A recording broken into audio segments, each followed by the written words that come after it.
إن أعجبك الفيديو لا تنسى الإعجاب والاشتراك في القناة.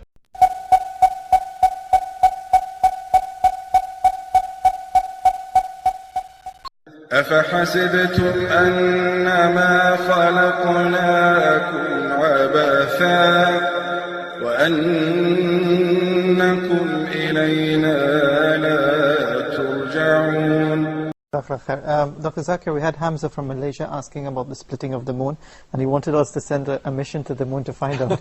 But how can we prove this? As far as we know that there are few hundred miracles which are propheted in Muhammad Sallallahu Alaihi Wasallam, mentioned the Sahih Hadith, some in the Quran, and one mentioned the Quran, Shakul Qamar, the splitting of the moon. There have been researches done which do say that there are certain fissures in the moon which can be attributed to this miracle of the Prophet. As far as I am concerned, what I believe, that all the earlier prophets that came, Musa alayhi salam, Isa alayhi salam, that time was the time of miracles, was the time of mu'jiza. Like Musa alayhi salam gave life to the dead.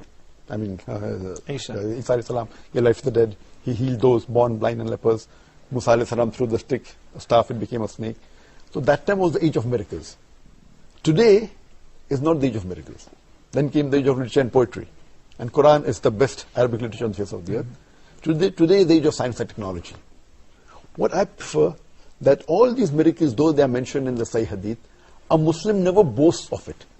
We are aware of it, we agree with it. What we boast is the miracle of the miracle, the ultimate miracle, that is the Quran. Because all the other miracles which were done by Musa alayhi salam, Isa alayhi salam, and the other prophets, you cannot go back in time to prove. They're buried with them. Yes, because Musa alayhi salam, he split the sea into two. But today we cannot go back in time to prove whether it happened or not.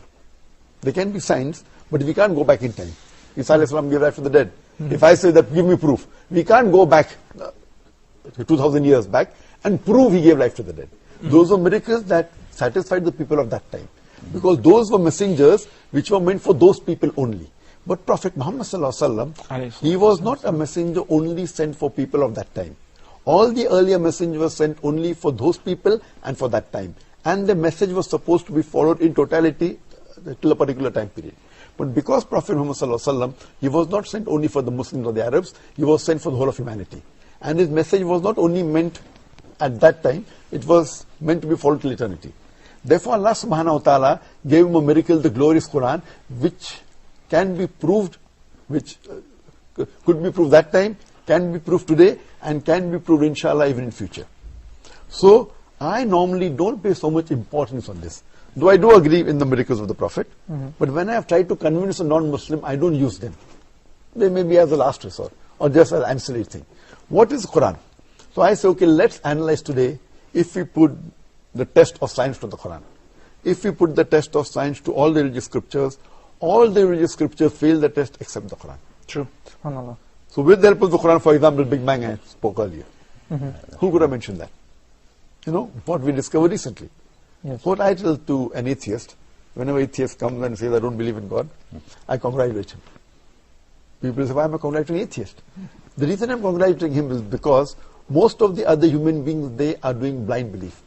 He is a Christian because father is a Christian. He is a Hindu because father is Hindu. Many Muslims are Muslim because father is a Muslim. Yes. Now this atheist is thinking, you know, that, you know, he may be coming from a religious background. The reason I congratulate him because he has said the first part of the Islamic Shahada La ilaha, that there is no God. The only thing I have to do is Allah. So it's a half congratulation. It is not a full one. Oh yes, congratulations, because half my job is done. To the other non-Muslim who believes in a false God, first I'll have to prove to him the God he's worshipping is wrong, and then prove to him what to Allah subhanahu wa ta'ala. Yeah, half my job is done. So with the help of science, because today we believe that Quran is far superior to science, but because science is the yardstick of the unbeliever, the atheist, I'm using their yardstick and comparing with our yardstick, the Quran. And I prove that the Quran is far superior. So with the help of the latest technology what science has developed, trying to say that Quran is already mentioned 14 years back, that gives more authenticity to the Quran and proves it is an infallible book and the word of Allah subhanahu wa ta'ala. So using the scientific modern knowledge about Big Bang, about geology, about geography, so I've written a book. And today, you know, we know the Quran has more than 6,000 verses, out of which more than 1,000 speak about science. So Quran is not a book of science, S-C-I-E-N-C-E, but it's a book of signs, S-I-G-N-S. It's a book of ayats. True. And out of 6,000 signs, more than 1,000 speak about science.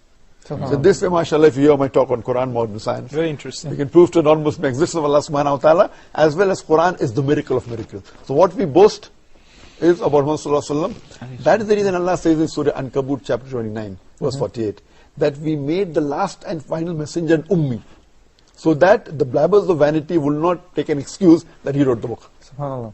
Though even the most intelligent man cannot write the book. And Ummi means? Unlettered. Unlettered. Unlettered. Illiterate. Illiterate.